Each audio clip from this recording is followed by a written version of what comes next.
한 온라인 커뮤니티에 손 씨에 관련해 올라온 추측성 글이 화제가 되어 각종 커뮤니티에 공유되고 있는데요. 게시글을 올린 작성자는 친구는 정민이 자살로 몰고 가려고 계획함 이라는 자극적인 제목을 통해 많은 이들의 화제를 끌었습니다. 내용인 즉슨 실종 직후 정민이 인스타 모든 사진들이 지워지고 계정은 비공개로 전환되고 아이디는 굿바이 밑줄민으로 바뀌었다. 마치 정민이가 떠남, 자살을 계획하고 있었다는 인상을 주기 위해 안달이라도 난 것 마냥 노골적으로 인스타가 수정되었다. 쉼표. 그런데 수정 당시 정민이 폰 가지고 있던 사람은 친구였고 정민이 아버지는 인스타 같은 거 할 줄 모르신다. 등의 추측성 글이 올라왔습니다. 글쓴이가 친구가 자살로 몰고 가는 것이다.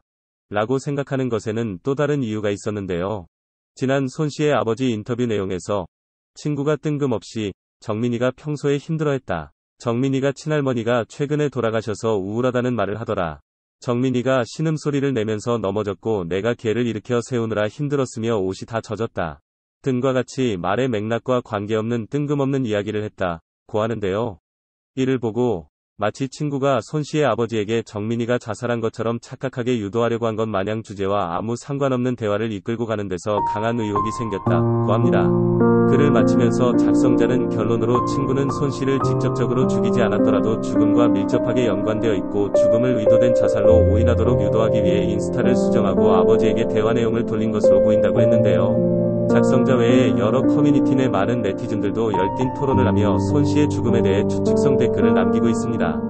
어느 한 커뮤니티에서는 단서를 보고 비슷하게 추리를 해보면 손 씨와 친구가 술을 먹고 춤을 추며 인스타그램에 영상을 올리던 중 친구가 한강에 입수하는 영상을 찍어보자 는 제안을 하였고 실랑이를 벌이다가 발을 헛디딘 손 씨가 그대로 물에 빠졌고 친구는 손 씨를 구하려고 한강에 들어갔으나 손 씨가 보이지 않아 집에 큰일이 났다. 며 전화를 하고 아버지가 증거인멸을 하기 위해 핸드폰과 신발을 버린 것 아니냐는 추측까지 나오고 있습니다. 네티즌들의 반응은 이게 제일 맞는 것 같음. 진짜 자기 폰 버리고 정민이 폰 가져가서 인스타까지 바꾼 거면 뭔가 엮인 게 있는 것 같긴 하다.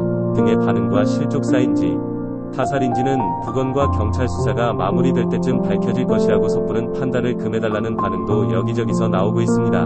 한편 30일 저녁 아들의 시신이 안치된 서울 서초구 소재 병원에서 손 씨의 아버지는 기자에게 엿새 동안 물에 불었으면 시신 상태가 나쁠 줄 알았는데 깨끗하더라. 며 예전 모습이 그대로 있어서 너무 좋았고 힘든 표정도 아니었다. 약간 물에 불고 뻘 같은 게 묻어있는 것 빼고는 깨끗해서 다행이었다. 고 말했는데요. 다만 뒤쪽에서 피가 보이길래 부검을 해야 하니 하나도 안 건드리고 눈으로 봤다. 상처가 2개 보이는데 경험상 날카로운 것으로 베인 길고 깊은 상처로 보이더라. 며 상처가 길고 깊었는데 지식이 없는 제가 봤을 때도 물속에 오래 있었다면 더러워져야 하는데 오래된 것 같지 않은 상당히 깨끗한 상처가 2개 있었다. 고 설명했습니다. 여기서 손 씨의 아버지는 이 외상이 아들이 물에 빠진 이후 생긴 상처로는 보이지 않는다고 의문을 제기했는데요. 그는 물에 빠지고 나서 어디 부딪혀 생긴 상처면 좋겠는데 제 눈으로 볼 때는 그러기 힘들어 보였다. 그 부분을 경찰에 규명해야 한다고 얘기했다. 며 거만하신 분이 이 상처가 물에 빠지기 전에 생긴 건지 아닌지는 부검해봐야 안다고 하셔서 부검을 하기로 했다. 고 말했습니다. 이어 물에 빠진 뒤에 그랬는지는 패를 보면 알 수 있으니 물에 빠지기 전에 죽었는지 가 하나 그 상처가 어떠한 원인에 의해 만들어졌는지 가 또 하나 라며 사망 원인을 명쾌하게 납득만 하면 우리는 여기서 모두 끝난다. 고 강조했습니다. 또한 국립과학수사연구원 검사, 부검,가 보통 결과가 나오는데 4주가 걸린다고 하더라. 사실 그 시간이면 타살일 경우 범인으로 추정되는 사람이 다 숨기고 은폐했을 것 같은데 빨리 규명을 할 수 있으면 좋겠다. 라고 말한 바 있습니다.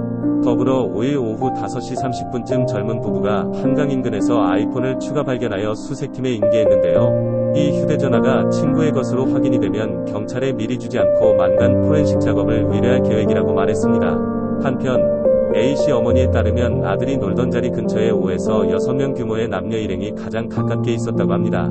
어머니는 당시 공원에 있던 목격자를 통해 이 같은 이야기를 들었다고 전했지만 목격자는 지난 25일 새벽 3시 37분경 자리에서 일어서면서 A씨 실종까지의 결정적인 단서가 될 수 있는 장면은 보지 못한 것으로 알려져 더욱 안타까움을 불러일으키고 있습니다.